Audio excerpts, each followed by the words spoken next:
What's up guys, ItzSlashy here, and today we're going to be going through this phone. This is the Mive style folder, and it's a modern day flip phone. You can call it a dumb phone if you want, but it's pretty smart actually. So I don't know if you can call it a dumb phone. So this is a 4G phone, runs Android 12 Go. That means you can run most of the modern apps. There's not really any issue. You can run banking apps, maps, transport apps, food delivery apps, everything like that. Everything modern that you can run on any other phone, you can run on this. I'd say it's a pretty cool phone. Let's just open it up. Pretty cool. That's my background. Pretty nice. The reason this phone is so cool is because it's actually touchscreen, and that's not really common. For example, the Japanese Keitais, I don't know what they're called, but the Japanese flip phones, they don't have a touchscreen, so you have to use some kind of cursor in the corner. Like, it's all messy and stuff, and so because it is touchscreen, that makes everything so much easier. You don't have to use this cursor that doesn't go to the right place. You don't have to download any random apps. I think it works perfectly right out the box. Oh yeah, and one thing about this phone is that there's a little section over here that you can put your own little, like, charm in there. I personally don't have a charm. I can't find one online that suits me, for example. That's a really cool feature to have. You still have the headphone jack. You all missed that, right? It's actually a modern charging little bit. What was this? Oh, that's for your, like, SIM card. And you can also put, like, a 512GB SD card in here, which is really cool. So this is actually my phone unlocked. And on here, I have all these modern apps. Oh, on the side, I have all these modern apps. I have Spotify, I have Snapchat, I have YouTube, I have WhatsApp in that corner. I have Brave. I literally have everything on here. And you can open my app drawer. I have all these apps, all these modern apps. They all work perfectly well. And I would say the camera really isn't that bad. My hands are a bit inky, by the way. Like, I wouldn't say it's the worst camera, but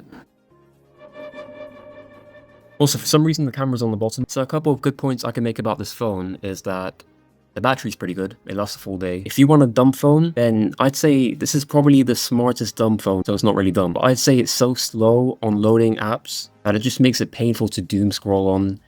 Like, you're not going to use Instagram for hours on this. It's painful. This is more of like a necessity type phone. Like, you don't really want to go on it unless there's something you want to do on it. It does make the apps a bit more painful to use. And I know on online communities for dumb phones, a lot of people give this phone backlash for being too smart. Here's the thing, if you're going to get a dumb phone that doesn't have the apps that you need, such as bank, music, Spotify, WhatsApp, if you don't have those essential apps, you're just going to keep going back to your old phone. You might as well just get a phone that has everything all in at once. And I have heard of other phones such as the Cat S22, which is cheaper than this, but they've discontinued it. They're not supporting it anymore. So there's the Japanese Keitais, but the issue with them is they don't have Google services. Okay, by the way, this is the phone number 1. There is a second version with like a little screen on the back. But I don't really have that because it's really hard to import from Korea. So if you get the old My Style folder number 2, it is a lot faster, but that kind of defeats the point of it being a dumb phone and it being inconvenient to use. So you might as well just stay with this phone, number 1, and it'll be cheaper and everything. So also, I came from like an iPhone, so switching from iOS to Android was a big jump, but it's a fucking flipping Android. Like, you remove that entire section. I like Android a lot more. There's a lot more customization, a lot more freedom. But if you're an Android already, you're kind of already used to it. But on Android, for example, you can run stricter screen restriction. I recommend this app called ZenTime, I think. And you can restrict Reels specifically on Instagram.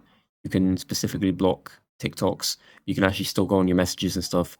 I'd say it's a good compromise. Oh yeah, I would say the T9 typing on this phone is actually pretty fun.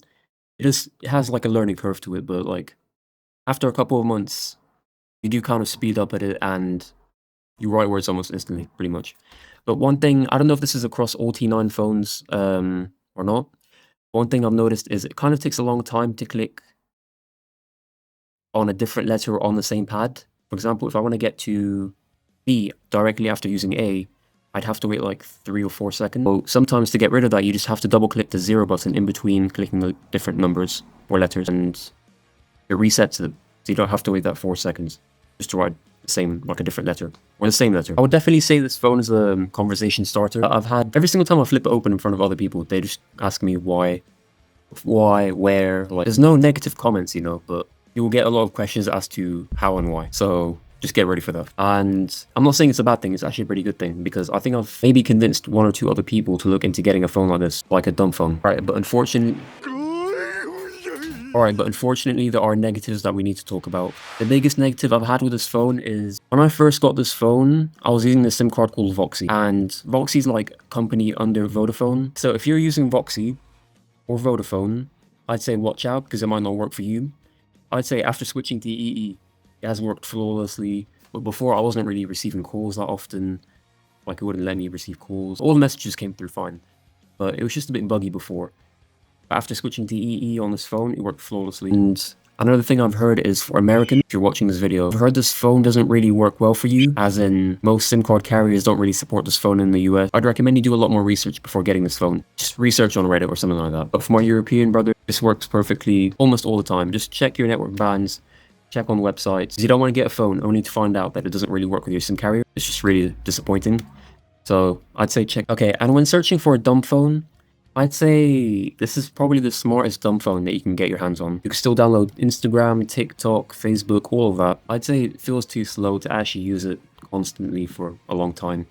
Like after 30 minutes of scrolling, for example, kind of get a headache because it's so slow, it's so buggy, some things are cropped out, it doesn't really work. So I, for example, deleted Instagram on this phone and I haven't really looked back because it has been a pretty painful experience on this phone. So this phone really is a deterrent to all that stuff. Oh yeah, and one more negative about this phone is, this won't really affect most people, but recently Pokemon Go doesn't work on this phone anymore. I don't know why. I think it's because this is 32 bits.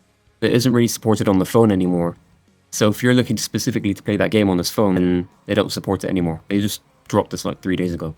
So maybe consider another phone if you're a player. I would say that I really do like this phone. I think it works perfectly for me, and I'm sure many others will like it. Out of all the other dumb phones that I've been researching, I think this might be the best one. So consider getting it.